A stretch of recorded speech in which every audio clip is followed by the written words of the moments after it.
Hello and welcome. My name's Morna Edmondson. I'm the Artistic Director of Elektra Women's Choir, and you're here for our launch party of our 17th CD. Amazing to me that we have 17 CDs. This is called Fire Flowers, and I think it's a very intimate and hopeful album, which turns out to be a wonderful thing. Right now, we're in the middle of the pandemic, of course, as we're doing this, and just thrilled to bring you these tracks of music. So I'm going to give you a quick rundown of what's on the CD and just a little bit about the music.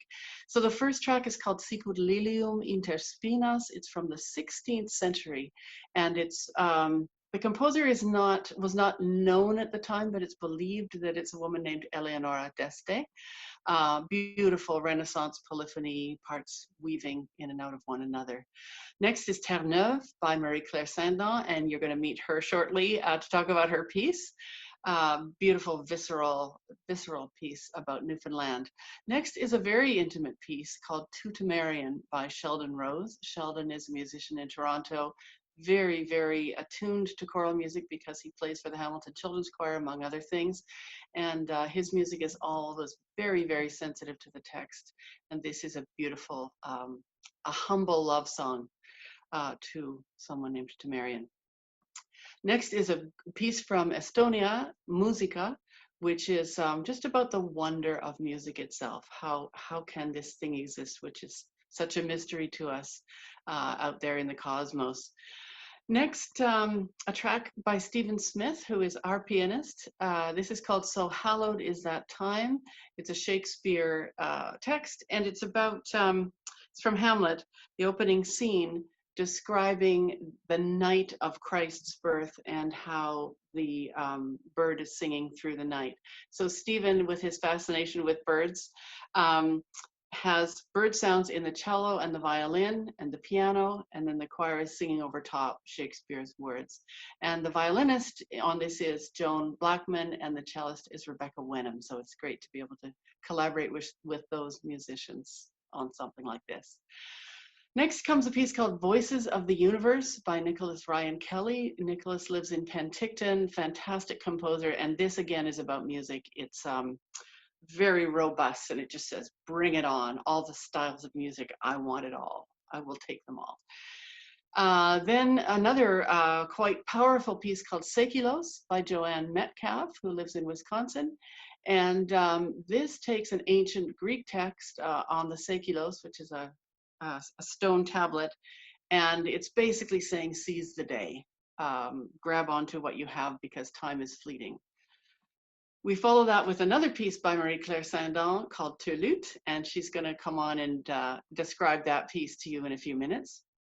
Then a Joni Mitchell song arranged by Kate McCall, who used to sing with Elektra, and this is Little Green, a beautiful, beautiful tribute to Joni's daughter.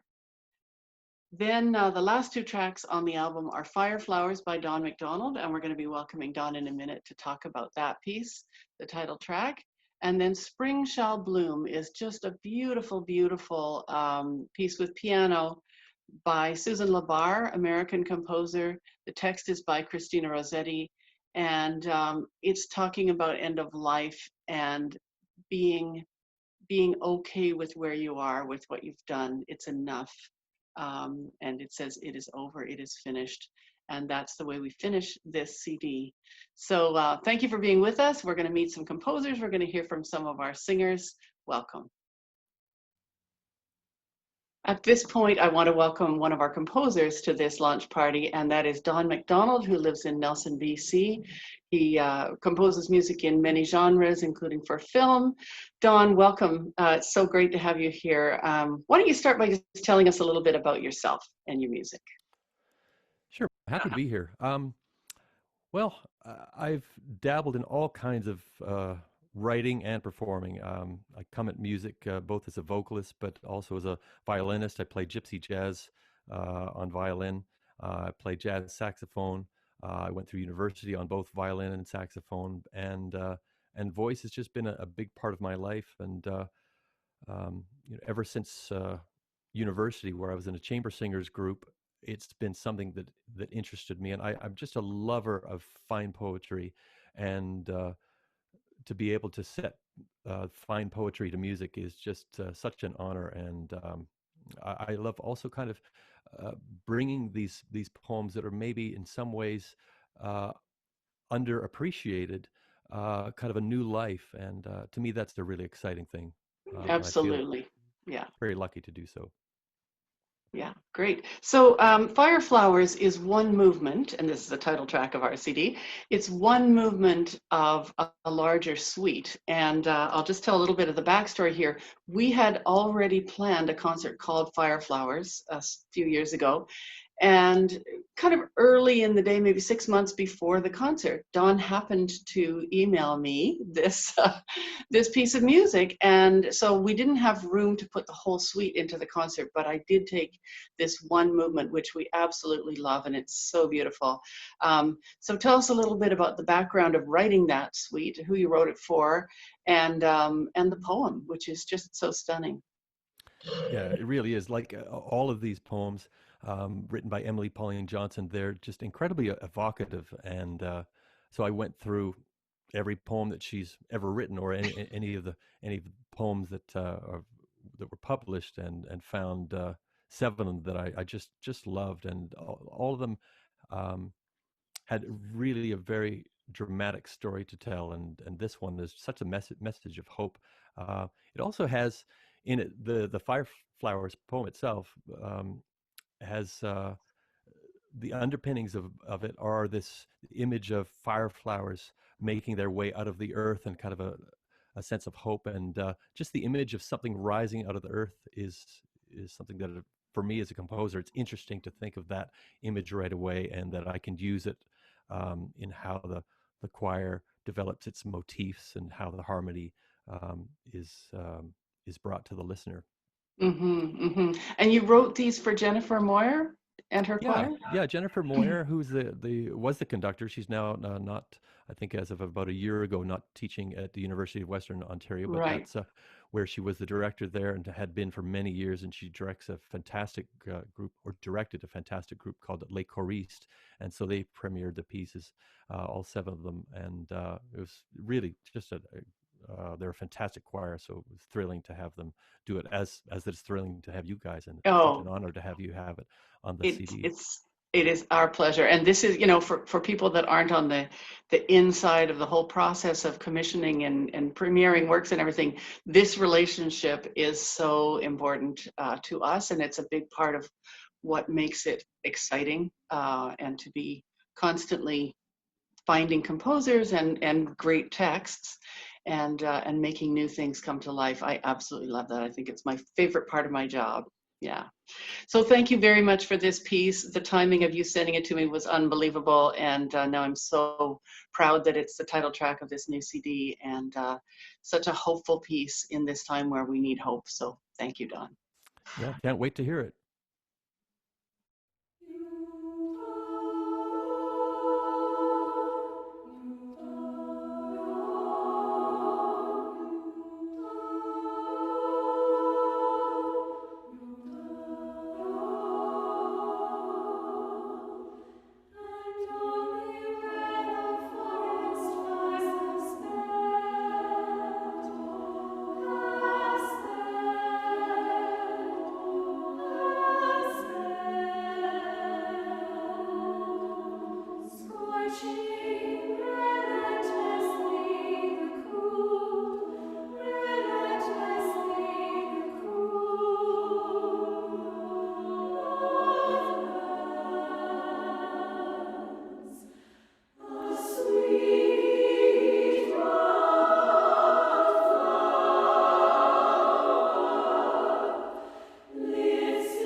At this point, it gives me great pleasure to welcome another one of our composers to this launch party, and that is Marie-Claire Sandon, who lives in Montreal, and we had a wonderful collaboration with her recently. So, Marie-Claire, just tell us a little bit about yourself and how you got into choral music, because you're doing lots of choral composing. Hi. First Hi, of all, I'm really happy to be here. Congratulations on your CD launch. thank you. I came to choral music in a very roundabout way. Long story short, I wanted to do film composition as a teenager, and it was, of course, enamored with Lord of the Rings, but especially because they had all these making of videos and on those box sets or whatever, and I found it so interesting to see the camaraderie and the collaboration, and it was really neat, and I wanted to be part of something like that. So in my head, it was film music. And I'd ignored the fact that I'd even gotten a choral piece. My first piece that I'd ever written got published by Boozy and Hawks as a teenager. Wow. Yeah, I had help. But after doing my university degrees, plural, in film music, and still not fitting in to the film world, and then kind of joining a choir just for fun, I kind of noticed that, hey, these are my people, this is where I feel comfortable, and oh, there's the collaboration I'm looking for, and oh, look, there's all these different, I can react to another medium, another artistic medium. It's not film, but it's poetry, and I can still... Exactly. So yeah, exactly. So that's how it started, and then I went all around, tried to do different things, and I came back. Nice. For all the right reasons. Yeah, choral music draws us in for sure. Doesn't let us go. Yeah, great. Well, you visited us in the spring of, I'm going to say 2018 or 19, and we did 3 of your pieces on that concert, 2 of which are on this CD. Fortunately, we recorded this CD before any kind of pandemic, because this music was all there for us, and it's so great to be able to share it now. So why don't you tell us about Terre-Neuve and your Turlute? So Terre-Neuve was, I believe I wrote the treble version for Elektra, right? You did. Yeah, yeah. was March 2019. It feels Okay. like longer because of, but yes, 2019. And I'm really happy that I came for a whole week, I think, and your concert was March 7th or 8th, one of the Something 2 days. like that. Yeah. So it was really interesting because I didn't know if there was going to be enough power in the treble voices for this pieces originally. So that was, for me, it was my first time hearing it. Right, I remember that. live. Give the background on how that piece came to be, because I just love it. It was not written for singers. This is the right. original version. Yeah.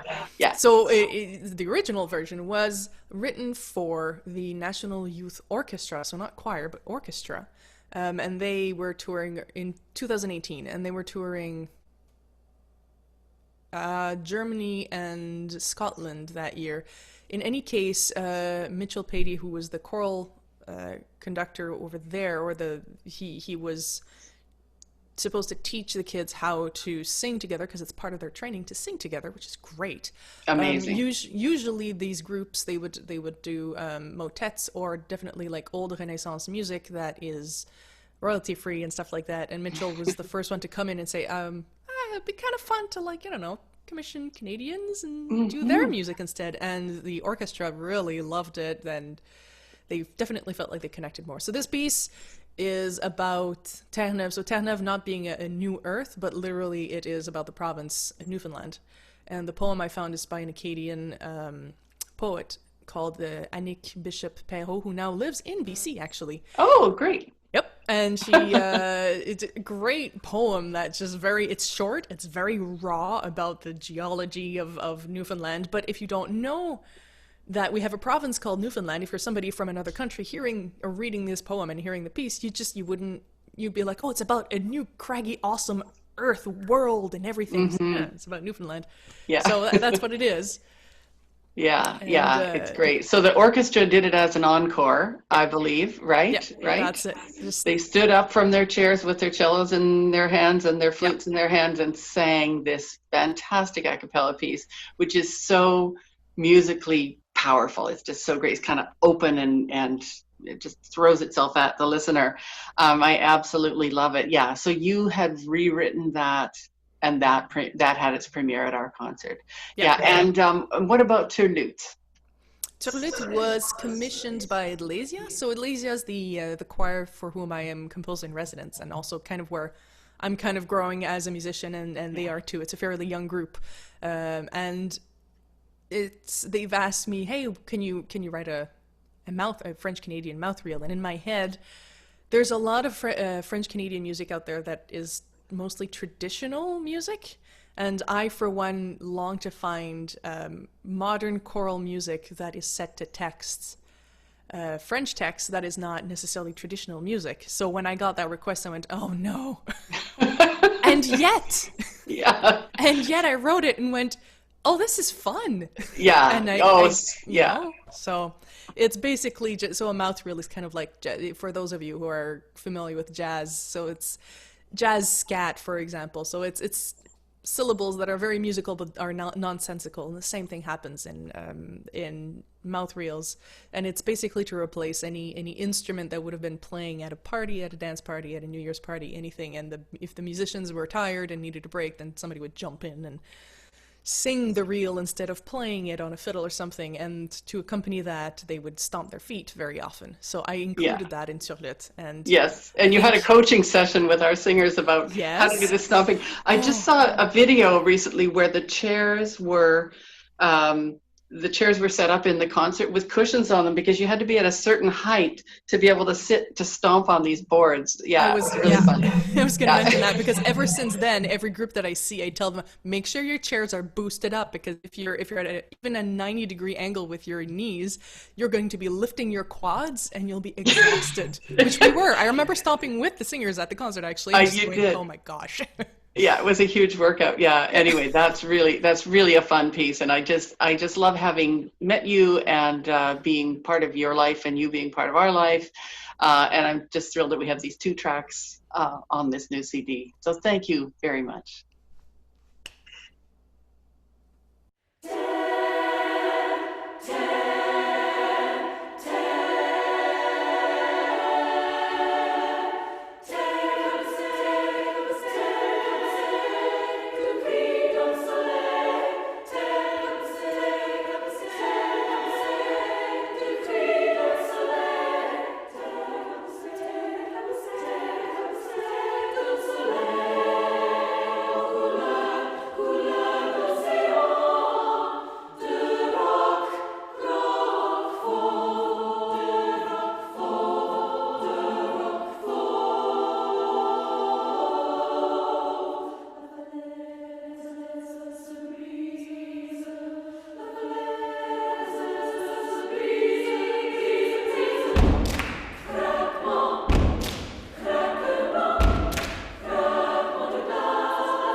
Hi friends of Elektra, my name is Maggie. I'm a soprano too, and I've been singing with Elektra for about 10 of the last 20 years.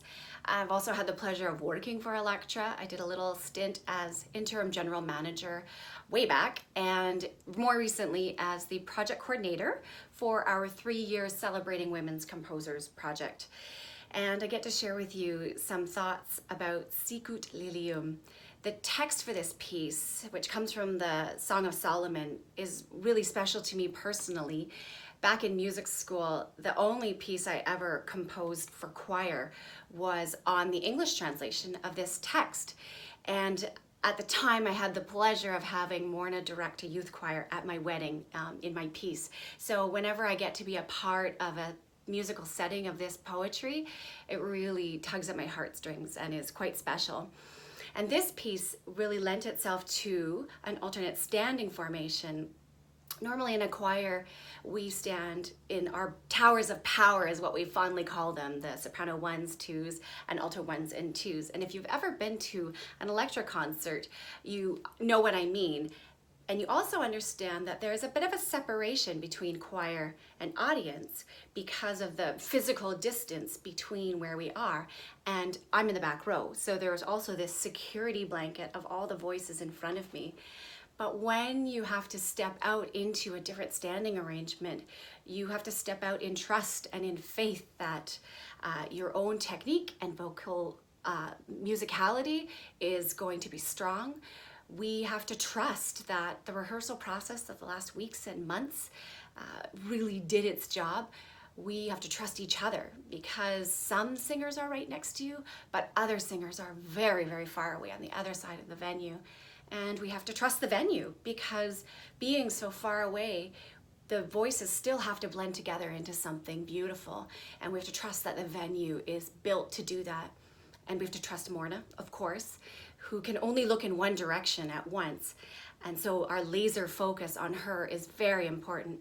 And I think most magically, we have to trust our audience. We have to trust you because usually there's that safety, that security blanket that we have. And instead, we are sometimes right next to you. And there's an intimacy and an atmosphere and an expectation that's created right before the piece starts. And then the piece starts, and Sicut Lilium starts with soprano 2s on their own. And if you normally stand in the back with your security blanket of singers in front of you, and you're now with just a few other singers at the very front of the venue with nobody in front of you except Morna way down there, it can be a little bit terrifying. But then there comes the trust. And then something beautiful and magical happens. And I really hope that the recording of Sicut Lilium captures for you some of that magical energy and the sparkle and the exhilaration of being in a big venue, but in a very intimate way. Enjoy. Hello, I'm Elizabeth. I'm a second alto in Elektra. I've been singing with Elektra for 17 years. Which is as long as I've been in Canada. I've been on the board, I've hosted Elektra parties, and I am one of Morna's very biggest fans, which means I will do pretty much anything for her, including this. So I'm just going to share with you a couple of memories I have about one of the lovely tracks on our new CD, Fireflowers. It's Little Green, an original song by Joni Mitchell, arranged for Elektra by Kate McCall, who is a former Elektra singer. And I've got a couple of really lovely memories of this. The first is actually being part of a group that sang through the arrangement for Kate before she'd finished it, as she was trying to put the finishing touches to it and get the balance right. And some of us sang through it before rehearsal on a Monday evening. And that was a thrill to be involved in the process of her creating the arrangement. Not something that I've ever done before, and it was a lovely experience. And then it was only a few weeks later, it seemed, that we sang the world premiere of that arrangement on the stage of the Orpheum in Vancouver as part of the VSO Day of Music, which was a celebration of the VSO's 100th anniversary. And it was an extraordinary day, a wonderful experience. We walked on stage at the Orpheum at about 11 o'clock on Saturday morning, not knowing what to expect. But there were hundreds of people there and gave us such a warm welcome even before we started singing. We performed 4 songs. Little Green was one of them. So that audience got the world premiere of that arrangement. Kate was in the audience.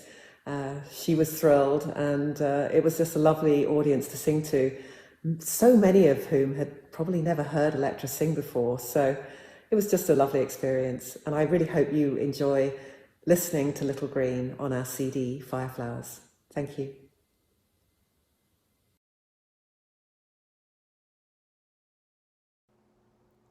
Hi, my name is Bonnie Arthur. I sing second soprano with Elektra, and this is my second season. Our new album, Fireflowers, has so many incredible pieces on it that I'm so excited to hear very soon.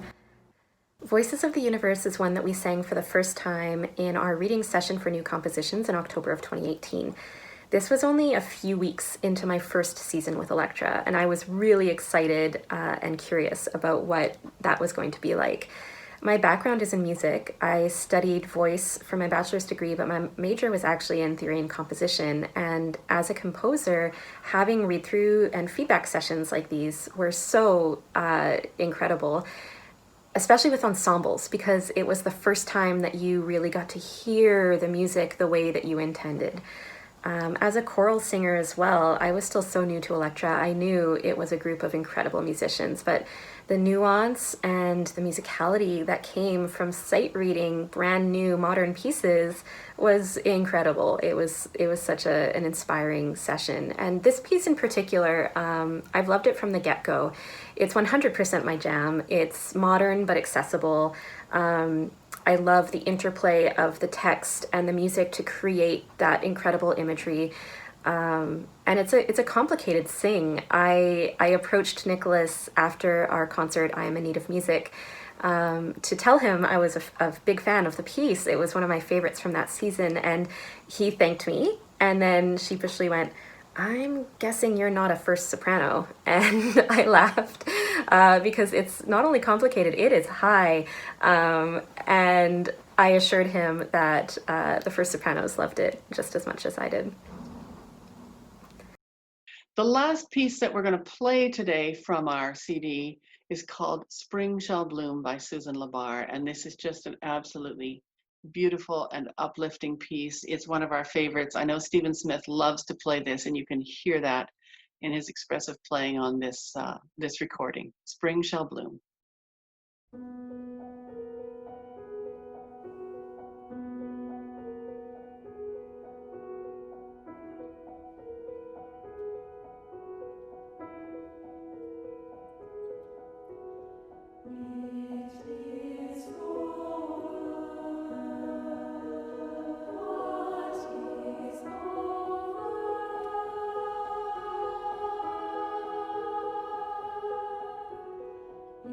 It is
Well, we've come to the end of our virtual launch party for the Fireflower CD. I really want to thank you for being with us today.